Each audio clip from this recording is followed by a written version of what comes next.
Hello everyone, welcome to my channel. चलिए start करते हैं आज का टॉपिक। आज हम लोग डिस्कस करेंगे बहुत ही इंटरेस्टिंग सा एक टॉपिक है प्रोटीन, जो कि इम्पॉर्टेंट है TGT, PGT, net, home science के लिए। साथ ही साथ यह जनरल साइंस का भी क्वेश्चन यहाँ से बन जाते हैं, तो यह टेट, सुपर टेट और दूसरे एग्जाम्स के लिए भी इक्वली इम्पॉर्टेंट है। तो फ्रेंड्स चलिए देखते हैं प्रोटीन के बारे में। तो सबसे पहले देखते हैं भोजन के आवश्यक तत्व। भोजन के आवश्यक तत्व कौन कौन से हैं? तो वो है प्रोटीन, कार्बोहाइड्रेट, वसा जिसे कि स्निग्ध या फिर लिपिड या फिर फैट्स भी बोलते हैं, ठीक है। उसके बाद है विटामिन, खनिज लवण और जल। जल के बारे में एक इम्पॉर्टेंट पॉइंट ये है कि जल में एज सच कोई भी पोषक तत्व उपस्थित नहीं होता है, लेकिन इन सब के डाइजेशन में जो है वो जल की आवश्यकता पड़ती है। इसीलिए जल हमारे शरीर के लिए बहुत ही ज़्यादा आवश्यक एलिमेंट्स है। आगे बढ़ते हैं तो देखते हैं प्रोटीन। प्रोटीन ग्रीक भाषा के शब्द प्रोटियास से बना है, जिसका अर्थ है, प्रोटियास का अर्थ क्या है? प्रथम स्थान ग्रहण करने वाला, ठीक है। इसकी खोज सबसे पहले 1838 ईस्वी में मूल्डर ने की थी। आगे बढ़ते हैं। मांसपेशीय तंतु में मुख्य भाग जो है वो प्रोटीन का बना होता है। मतलब कि हमारे मसल्स जो है वो किससे बने होते हैं? वो प्रोटीन के बने होते हैं। इसका मुख्य एलिमेंट क्या होता है? इसके अंदर प्रोटीन होता है। आगे बढ़ते हैं, प्रोटीन का रासायनिक संगठन देख लेते हैं। प्रोटीन क्या है? प्रोटीन एक कार्बनिक यौगिक है। इसमें कार्बन, हाइड्रोजन, ऑक्सीजन और नाइट्रोजन जो है वो पाया जाता है। प्रोटीन का मुख्य भाग क्या है? वो नाइट्रोजन है।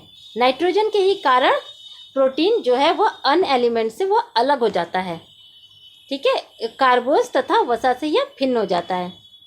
प्रोटीन की इकाई कौन सी है सबसे छोटी? तो अमीनो अम्ल। अमीनो अम्ल क्या है? अमीनो अम्ल प्रोटीन की सबसे छोटी इकाई को कहते हैं। ये इंपॉर्टेंट पॉइंट है। आगे बढ़ते हैं। प्रोटीन का वर्गीकरण। तो प्रोटीन को दो भागों में बांटा गया है, सरल प्रोटीन और संयुक्त प्रोटीन, ठीक है। तो सरल प्रोटीन देख लेते हैं कौन कौन से हैं।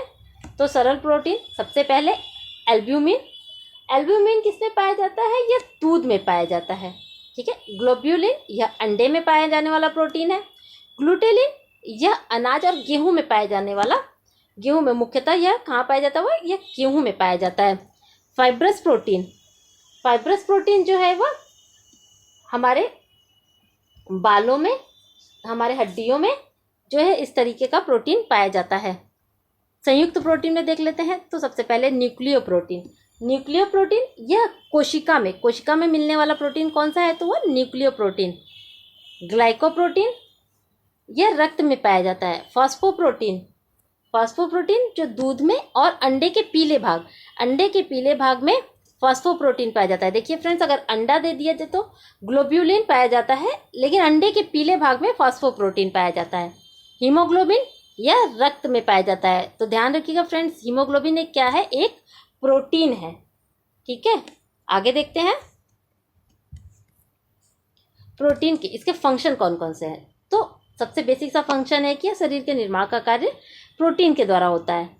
आगे देखते हैं। पित्र व मूत्र के अतिरिक्त शरीर के सभी भाग में प्रोटीन मिलता है। तो ध्यान रखिएगा फ्रेंड्स कि पित्त व मूत्र में प्रोटीन नहीं पाया जाता है।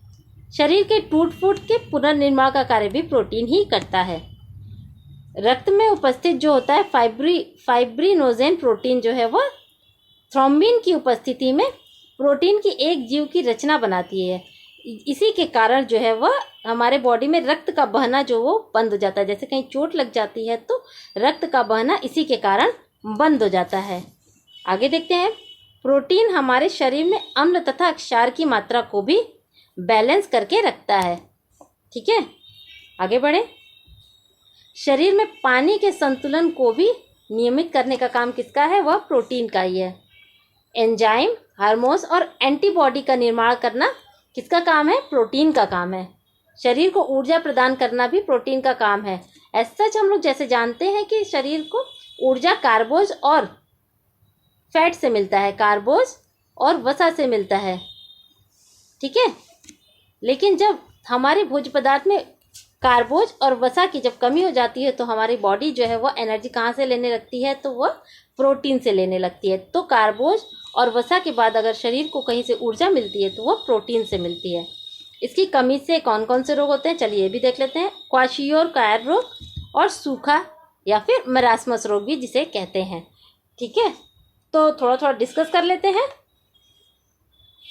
क्वाशियोरकायर रोग, इसका मतलब ये होता है कि फ्रेंड्स, जब दो बच्चों में डिस्टेंस कम होता है, जो बच्चों में एज जो गैपिंग होती है वो कम होती है, तो बड़े बच्चों में इस तरह का रोग देखने को मिलता है, क्योंकि दूसरा बच्चा जल्दी हो जाने पर जो है सारा ध्यान, पेरेंट्स का सारा ध्यान जो है वो दूसरे बच्चे पे चला जाता है और पहला बच्चा जो है वो कुपोषण का अक्सर शिकार हो जाता है। इस तरह का रोग उसको हो जाता है। तो इस तरीके से यह रोग होता है। सूखा रोग या फिर जिसे मरासमस भी कहते हैं, यह रोग जो है बेसिकली एक साल तक के बच्चों में ज़्यादा दिखाई देता है।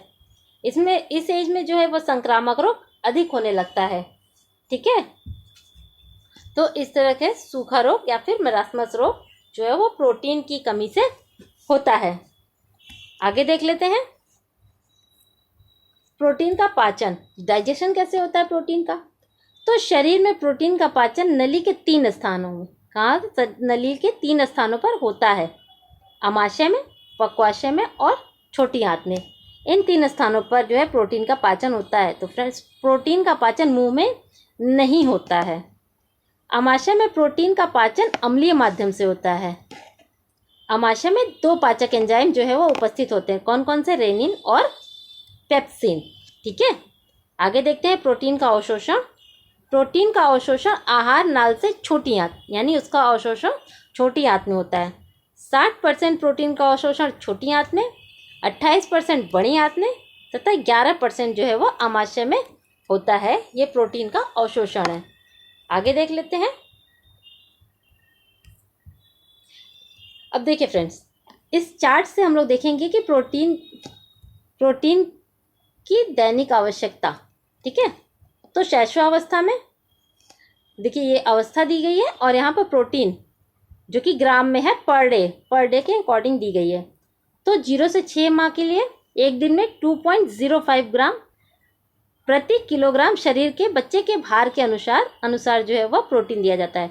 6 से 12 माह के बच्चों को 1.65 पर किलोग्राम शरीर के भार के अनुसार। आगे देख लेते हैं बाल्यावस्था में, तो 1 से 3 वर्ष के बालकों को 22 ग्राम, 4 से 6 वर्ष के बालकों को 30 ग्राम, 7 से 9 वर्ष के बालकों को 41 ग्राम और 10 से 12 वर्ष के बालकों को 54 ग्राम प्रोटीन की आवश्यकता पड़ती है। ये एक दिन का है फ्रेंड्स।